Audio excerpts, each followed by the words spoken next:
നമസ്കാരം. തിരുവല്ല മീഡിയ വാർത്തകളിലേക്ക് സ്വാഗതം.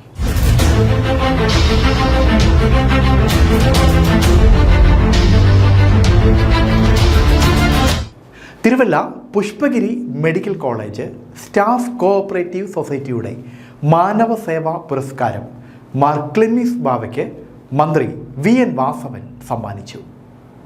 പുഷ്പഗിരി സെനറ്റ് ഹാളിൽ നടന്ന ചടങ്ങിൽ Pushpagiri medical college staff welfare credit cooperative society president father Jose Kallumalickal അധ്യക്ഷനായി.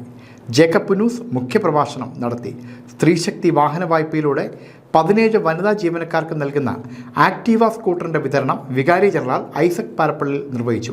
ജീവനക്കാരുടെ മക്കളിൽ അർഹരായവർക്ക് സ്കോളർഷിപ്പുകൾ കർദിനാൾ മോറോന്മാർ ബസേലിയോസ് ക്ലിമ്മീസ് കാതോലിക്ക ബാവ വിതരണം ചെയ്തു. സഹകരണ employees welfare fund board vice chairman advocate R Sanalkumar, സഹകരണ assistant registrar P K. Sujathakumari, society secretary Muraleedhara Kaimal, vice president doctor Santhosh Mathew എന്നിവർ പ്രസംഗിച്ചു.